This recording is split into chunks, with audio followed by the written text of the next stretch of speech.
Today I am going to deliver a lecture on the topic blood vascular system of prawn. So here I am going to show you some slides what I prepare on this topic, and here are my slides. So blood vascular organs. सबसे पहले जो हम लोग बात करेंगे about the blood vascular organs means blood vasculation के लिए कौन कौन से organs की हमें requirement होती है. So unlike annelids which have a closed type of blood vascular system, prawn has an open type or lacunar type of blood vascular system. जैसे कि एनालिड्स पे क्लोज्ड टाइप का ब्लड वेस्कुलर सिस्टम प्रेजेंट होता है, but जो हमारे ऑर्थ्रोपॉड्स होते हैं, क्योंकि प्रॉन एक ऑर्थ्रोपॉड है, तो जो ऑर्थ्रोपॉड्स हैं यहाँ पर ओपन टाइप का ब्लड वेस्कुलर सिस्टम देखने को मिलता है. तो open type of blood vascular system और closed type of blood vascular system क्या है. जो closed type of blood vascular system है, यहाँ पर जो ब्लड होता है वो कैपिलरीज में फ्लो होता है, means in a closed manner आप कह सकते हो. क्लोज्ड फॉर्म में ब्लड फ्लो होता है कैपिलरीज के थ्रू. और अगर हम लोग बात करते हैं open type of blood vascular system की, तो open type of blood vascular system में जो ब्लड फ्लो होता है वो चैनल्स में और साइनसेस, जो एक आप साइनसेस जैसे कि आप बोल सकते हैं कुछ पिट्स प्रेजेंट होते हैं, उनसे हो करके आपका जो ब्लड वेस्कुलर सिस्टम है वो फ्लो करेगा. कैपिलरीज नहीं होती हैं, लेकिन जो जनरली अगर आप प्रॉन की बात करें तो जो आपका ब्लड वेस्कुलर सिस्टम है वो पार्शियली क्लोज्ड है. यहाँ पर कुछ कैपिलरीज और कुछ साइनसेस से मिल करके जो ब्लड होता है वो फ्लो कराया जाता है. सो यहाँ पर यही दिया हुआ है, strictly speaking it is partially closed end partially open. This type of blood vascular system is characterized by the absence of capillaries, so that blood flows through the open spaces, that lacune or sinuses in body. Blood vascular system of prawn includes pericardium. कौन कौन से जो organs होंगे वो blood vascular system में होंगे. पहला होगा आपका pericardium, second one is heart, third one is arteries, fourth is blood lacunae और साइनसेस, फिफ्थ जो होगा वो ब्लड चैनल्स होंगी, एंड फोर्थ हम ब्लड के बारे में बात करेंगे. तो there are no veins and capillaries as in vertebrates. Vertebrates की तरह यहाँ पर किसी भी तरीके की कैपिलरीज या आपकी जो वेन्स होती हैं वो प्रेजेंट नहीं होती हैं, बट ये पार्शियली आप कह सकते हैं ओपन टाइप का ब्लड वेस्कुलर सिस्टम होता है. सो जो फर्स्ट हमारा आता है पेरिकार्डियम, तो हम लोग सबसे पहले पेरिकार्डियम की बात करेंगे. पेरिकार्डियम क्या होता है. Pericardium heart lies dorsally in the posterior part of thorax. कहाँ पर. डॉर्सल सरफेस पर. जो प्रॉन की डॉर्सल सरफेस, एक डॉर्सल सरफेस होती है, एक वेंट्रल सरफेस होती है. जो डॉर्सल सरफेस होती है यहाँ पर हार्ट प्रेजेंट होता है dorsally in posterior part of thorax.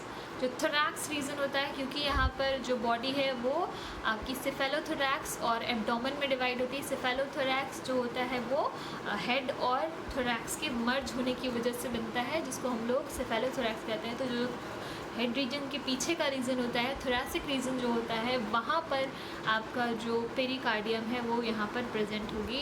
Heart जो होगा, इस पेरिकार्डियम एक कैविटी होती है जिसके अंदर एक हार्ट प्रेजेंट है, जो कि जिसकी पोजीशन आपकी कहाँ पर है. थोरैक्स रीजन में है, आपके थोरैक्स के पोस्टीरियर पार्ट पर है, डॉर्सल पोजीशन पर. Thorax enclosed in a spacious hemocoelic chamber, the dorsal sinus और pericardium. जो हार्ट होता है वो एक साइनस या आप एक चैम्बर जिसको बोल सकते हैं, उसमें हार्ट इस तरीके से प्रेजेंट होता है. एक कैविटी है जिसके अंदर में हार्ट प्रेजेंट है, तो बाहर जो कैविटी है उसको हम लोग क्या बोलेंगे. पेरिकार्डियम. जो सेकंड नंबर ये जो स्ट्रक्चर आपको दिखाई जा रही है, ये आपकी हार्ट एंड प्रिंसिपल अर्टरीज, जो इसकी मेन अर्टरीज और हार्ट है, उसका आपको ये डायग्राम दिखाया जा रहा है यहाँ पर. तो कौन कौन सी आपकी जो आर्टरीज़ हैं वो प्रेजेंट होती हैं। तो यहाँ पर आप देखेंगे तो सेंटर में आपको हार्ट एक ट्राइएंगुलर स्ट्रक्चर दिखाई दे रही होगी। तो ये स्ट्रक्चर प्रेजेंट होती है, इस पर कई सारे पोर्स प्रेजेंट होते हैं जिनको हम लोग ऑस्ट्रिया बोलते हैं। इन्हीं पोर्स के थ्रू जो ब्लड होता है वो पहले पेरिकार्डियम में आता है और पेरिकार्डियम से हार्ट में ट्रांसफ़र किया जाता है। तो हार्ट में कैसे आएगा, इन थ्रू दीज पोर्स। तो यहाँ ये ऑस्ट्रिया या ऑस्ट्रियम जिनको हम लोग बोलते हैं ये प्रेजेंट होते हैं। और जो हार्ट का स्ट्रक्चर है वो कैसा होता है, ट्राइएंगुलर स्ट्रक्चर होती है। और जो इसका एंटीरियर एंड होता है वो थोड़ा नैरो होता है और जो पोस्टीरियर एंड होता है वो थोड़ा सा ब्रॉड होता है, इसीलिए ये ट्राइएंगल स्ट्रक्चर फॉर्म करता है। तो इस तरीके का स्ट्रक्चर होता है और इससे कई सारी आर्टरीज़ अराइज होती हैं जो कि डिफरेंट बॉडी पार्ट्स तक की ब्लड को कैरी करने का काम करती हैं। तो कौन कौन सी आपकी आर्टरीज़ यहाँ पर अराइज हो रही हैं उनके बारे में बात कर लेते हैं। पहले तो हम लोग हार्ट के बारे में बात करेंगे। अभी हम लोगों ने पेरिकार्डियम देखी और पेरिकार्डियम के अंदर ही कौन प्रेजेंट होता है, आपका हार्ट प्रेजेंट होता है। तो अगर हार्ट की बात करें तो heart is a muscular and somewhat triangular organ with its apex directed anteriorly and the blood and the broad base posteriorly. Broad base posteriorly. Thick and muscular walls of heart is perforated by 5 pair of wall slits like aperture called ostria. जैसे कि अभी मैंने बताया कि blood पर आपके क्या present होते हैं, ऑस्ट्रिया आपका प्रेजेंट होता है। तो एक आपका 1 सेकेंड,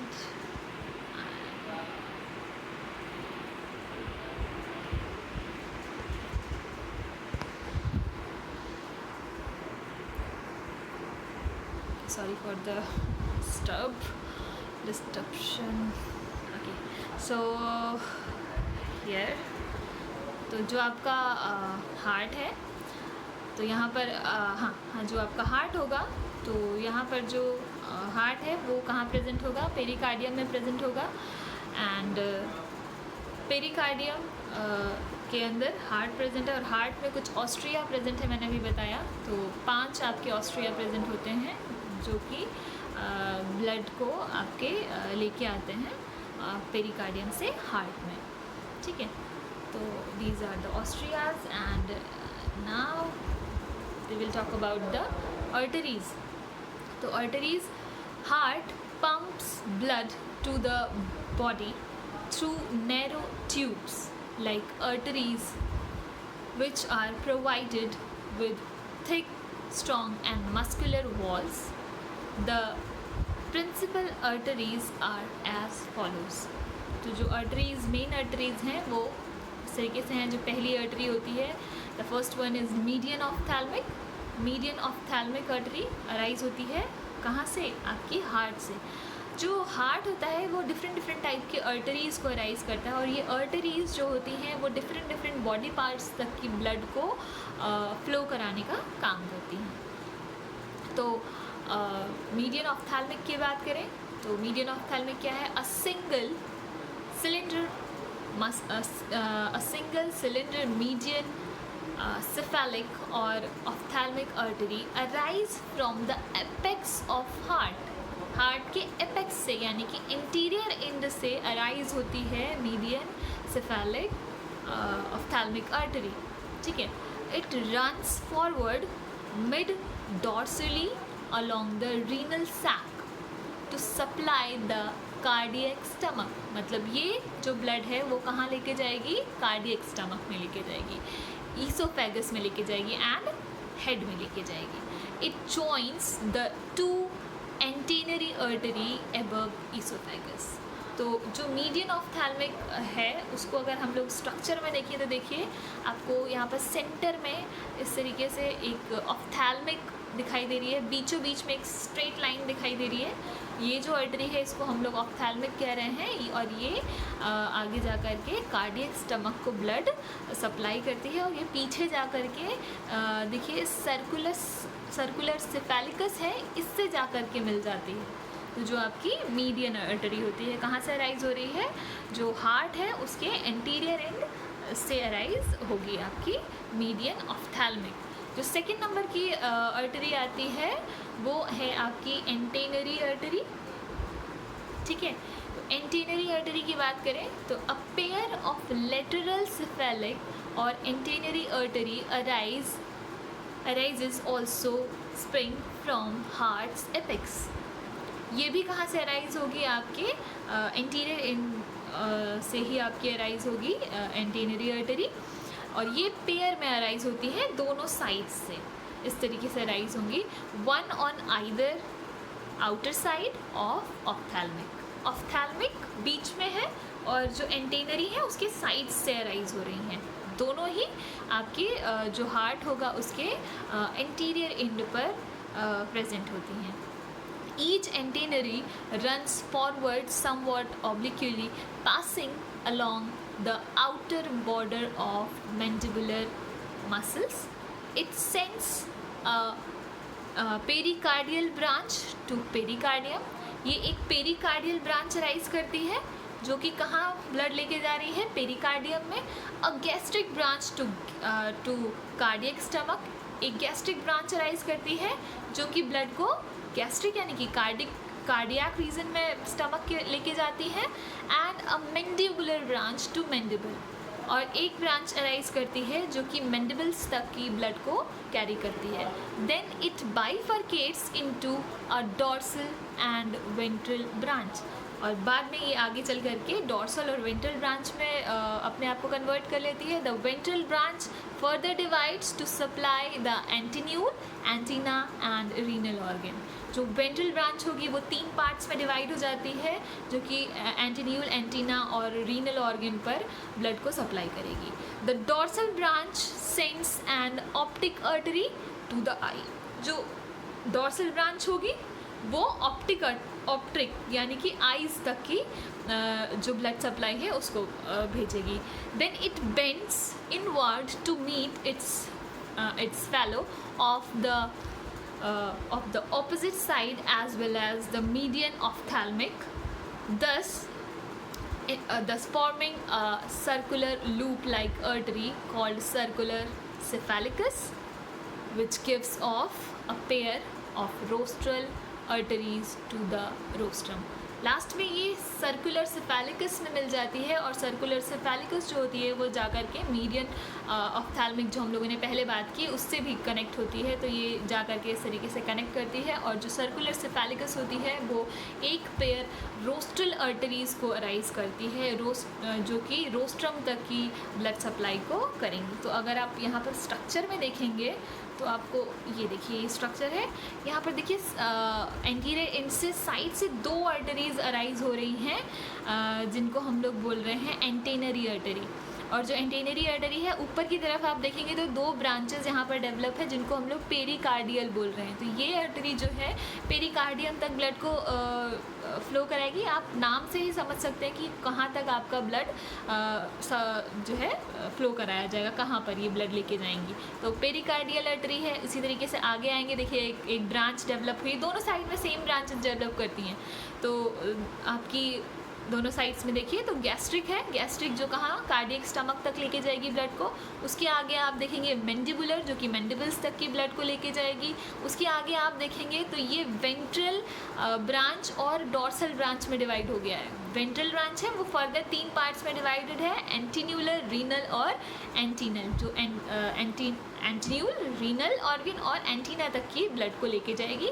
जो डॉर्सल आपकी आगे वाला जो पोर्शन होता है उसको हम लोग क्या बोल रहे हैं, डॉर्सल ब्रांच। डॉर्सल ब्रांच जो होती है वो कहाँ, ऑप्टिक आर्टरी एक डेवलप करती है। पेयर में ये आपकी सारी आर्टरीज होती हैं, तो ऑप्टिक कहाँ पर, आँखों में आपकी ब्लड की सप्लाई करेगी। एंड देन ये जो डॉर्सल ब्रांच होती है ये सर्कुलर सेफेलिकस में कन्वर्ट हो जाती है। इस तरीके से सर्कल बना रही है, देखिए जो सर्कुलर सेफेलिकस। और सर्कुलर सेफेलिकस जो होती है वो रोस्ट्रल आर्टरी एक डेवलप करती है जो कि रोस्ट्रम तक की ब्लड की सप्लाई करेगी। इसके बाद तो ये आपकी जो हो गई एंटीनरी आर्टरी होगी, और देन ये सर्कुलर सेफेलिकस से मीडियन ऑप्थैल्मिक को कनेक्ट कर लेती है। तो ये दूसरे नंबर की जो हमारी आर्टरी, मेन आर्टरी है वो है एंटीनरी। इसके बाद जो तीसरी आर्टरी हमारी आती है वो है हेपेटिक।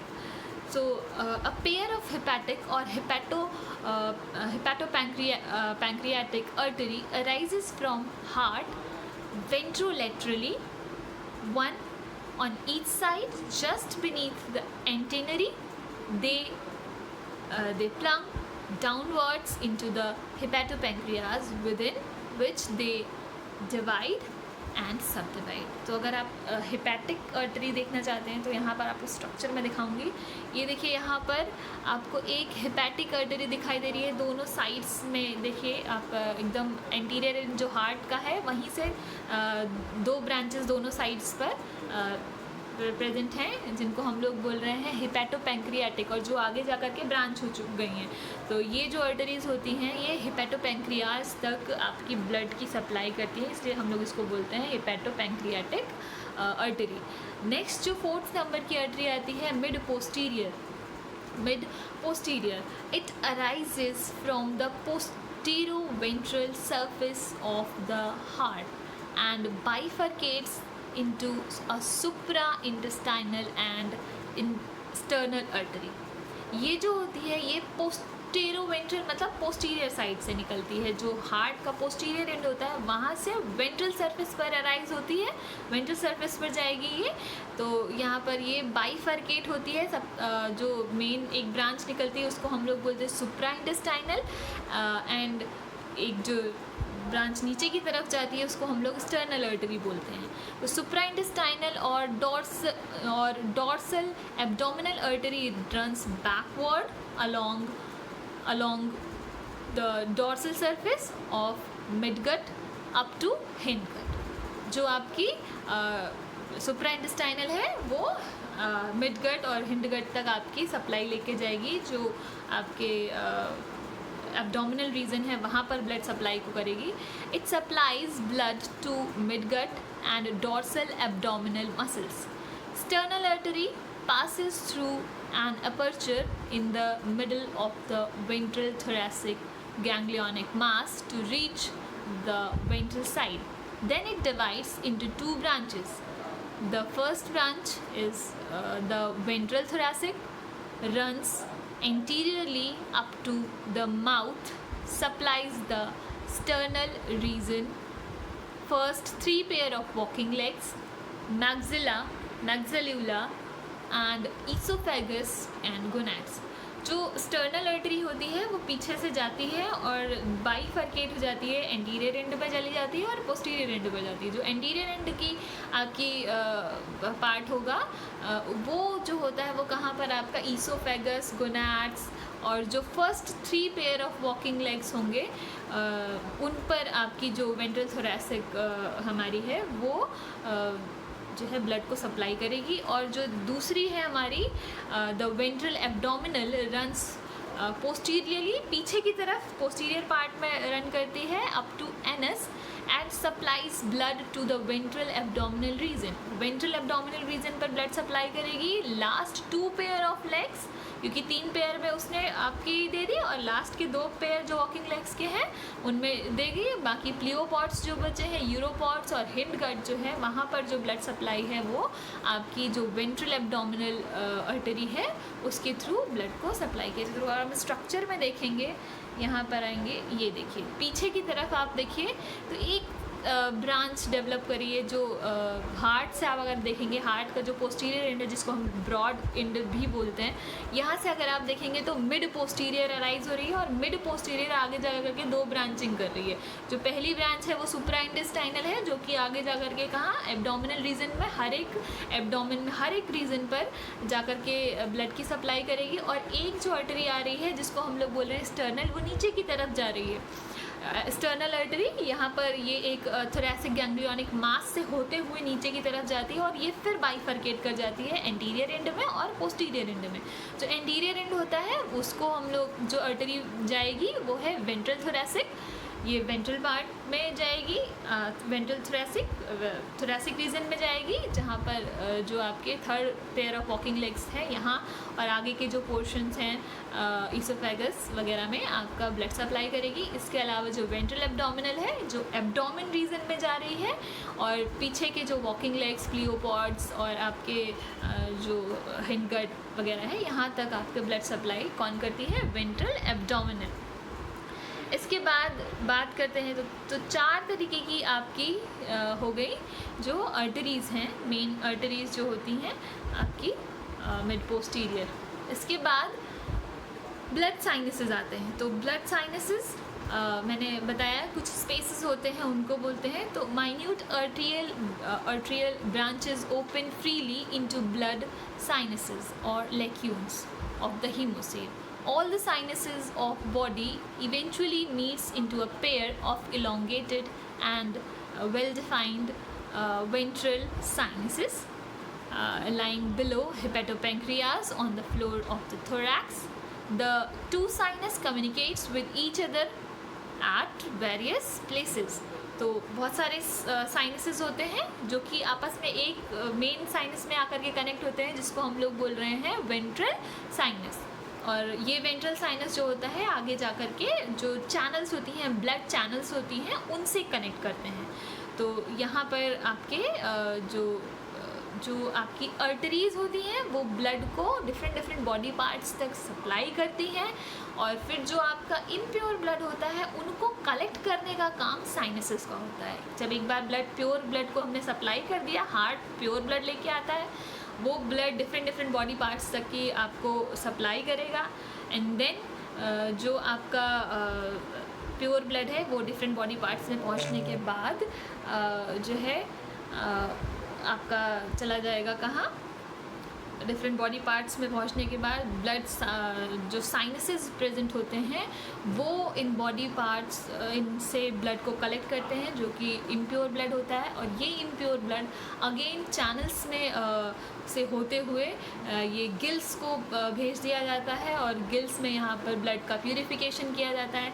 और प्यूरिफाई होने के बाद ये जो आपके ब्लड है वो अगेन हार्ट को ट्रांसफ़र किया जाता है, और हार्ट फिर से ये डिफरेंट बॉडी पार्ट्स पर आपका जो ब्लड है उसको सर्कुलेट कर देता है। तो इस तरीके से आपका हो गया blood sinuses. Then blood sinuses जो होते हैं वो कनेक्ट करते हैं ब्लड चैनल्स से। तो ब्लड चैनल्स की बात कर लेते हैं। The channels are lacunar tubules, tubes without proper walls. The sinuses and channels comprises the open portion of circulatory system. 6 afferent branchial channels carry venous blood from each ventral sinus to the gill of the side, where it is aerated and blood flow through gills. It gives off CO2 and receives a fresh supply of O2 from water in the gill chamber. तो जो blood channels हैं वो कितनी होती हैं? 6 blood channels present होती हैं, जो कि आपके गिल्स से जाकर के कनेक्ट करती हैं। 6 आपकी ब्लड चैनल्स हैं वो आपके जो गिल्स हैं उनसे जाकर के कनेक्ट करती हैं। और यहाँ पर जब ये गिल्स में ब्लड को ट्रांसफ़र किया जाता है तो यहाँ पर गैसेस एक्सचेंज होता है। जो ऑक्सीजन होती है वाटर की उसको ब्लड में ले लिया जाता है, और देन आपका जो CO2 होती है वो रिलीज़ कर दी जाती है वाटर में। तो इस तरीके से गैसेस एक्सचेंज होता है। और जो अफरेंट ब्रैंकियल चैनल्स होती हैं वो इम्प्योर ब्लड को कैरी करती है, क्योंकि साइनसेस जो होते हैं वो इम्प्योर ब्लड कैरी करके लेके आते हैं और कहाँ दे देते हैं? अफरेंट ब्रैंकियल चैनल्स में, जो कि 6 होती हैं। और ये सीधे आपकी जो गिल्स होते हैं उन तक सप्लाई करते हैं। और गिल्स कितने हैं हमारे पास? गिल्स हैं हमारे पास 8 गिल्स प्रेजेंट होते हैं, और चैनल्स हमारे पास 6 होती हैं। तो जो स्टार्टिंग के 2 गिल्स होते हैं उनमें एक चैनल सप्लाई करती है, और जो लास्ट के आपके प्लूरो ब्रांच होते हैं, 5 जो प्लूरो ब्रांच हैं उनमें आपकी एक एक अफरेंट ब्रैंकियल चैनल जा करके ब्लड को सप्लाई करती है। तो इस तरीके से अफरेंट ब्रैंकियल चैनल्स होती हैं और इसी तरीके से इफरेंट ब्रैंकियल चैनल्स भी होती हैं।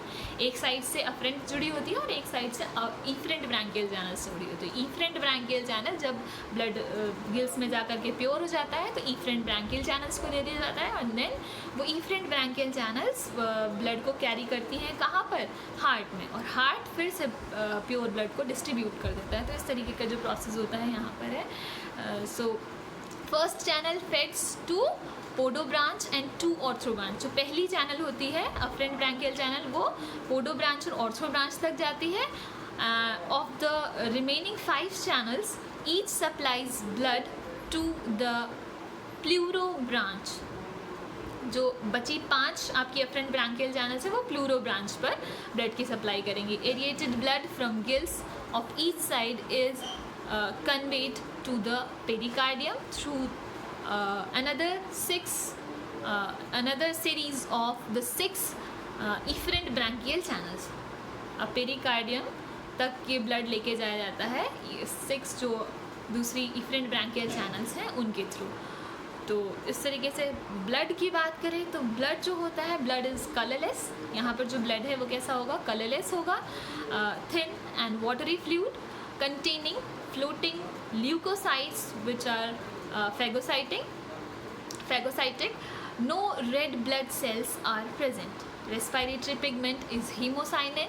It becomes blue when combined with oxygen। यहाँ पर हीमोग्लोबिन ना होकर के हीमोसाइनिन प्रेजेंट होती है जो कि जब ये ऑक्सीजन से कंबाइन करती है तो ये ब्लू कलर की हो जाती है। तो यहाँ पर किसी भी तरीके का जो कलर है वो रेड नहीं होता है, तो आपका जो कलर होगा वो इस तरीके से ब्लू दिखेगा। तो यहाँ पर जो ब्लड होता है इस तरीके का है, वाटरी सब्सटेंस है। और ये जो स्ट्रक्चर मैंने आपको दिया हुआ है ये कोर्स ऑफ ब्लड सर्कुलेशन है।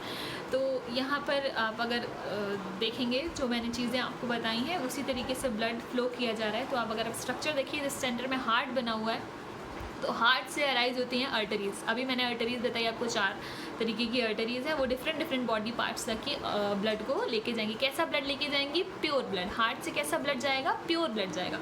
और प्योर ब्लड किसके थ्रू जाएगा, आर्टरीज़ के थ्रू डिफरेंट बॉडी पार्ट्स में। बॉडी पार्ट्स में चला गया। अब यहाँ पर जाने के बाद ब्लड कैसा हो जाता है, डीऑक्सीजनेटेड हो जाता है। डीऑक्सीजनेटेड ब्लड जो होता है ये आप क्या है आगे देखिए तो लिखा है arterial branches to visceral and appendages. मतलब यही बताया कि आर्टरीज से विसरल ऑर्गन्स तक की ब्लड गया। फिर नेक्स्ट आप देखेंगे तो ब्लड लेक्यून्स यानी कि ब्लड साइनसेस नीचे आएंगे आप तो वेंट्रल साइनसेस में आपका ब्लड जाता है। मतलब अब ब्लड को कलेक्ट किया जाएगा। एक बार ब्लड को डिस्ट्रीब्यूट किया गया ब्लड को कलेक्ट किया जाएगा। और कलेक्ट कहाँ पे होंगे, आके के वेंट्रल साइनस में, छोटे छोटे साइनसेस होके साइनसेस से हो करके वेंट्रल साइनस में ब्लड को कलेक्ट किया गया। वेंट्रल साइनस से ब्लड कहाँ आएगा, अफरेंट ब्रैंकियल चैनल्स में। अफरेंट ब्रैंकियल यानी कि अफेक्टेड ब्लड को लेके जाती हैं अफरेंट ब्रैंकियल चैनल्स। तो अफरेंट ब्रैंकियल चैनल्स में और अफरेंट ब्रैंकियल चैनल्स मैंने अभी बताया 6 होती हैं और ये जा करके कनेक्ट करती हैं गिल्स से। और गिल्स जो होते हैं वो क्या करेंगे, ब्लड को प्यूरिफाई करने का काम करेंगे। देन इसके बाद जो अफरेंट ब्रैंकियल चैनल्स हैं ये ब्लड लेके जाएंगी कहाँ, लेटरल लॉन्गिट्यूडनल चैनल्स पर। लेटरल लॉन्गिट्यूडनल चैनल्स होती हैं, वहाँ से ब्लड जो है मार्जिनल लॉन्गिट्यूडनल चैनल्स को दे दिया जाता है। यहाँ से मीडियन लॉन्गिट्यूडनल चैनल्स में ब्लड फ्लो करता है।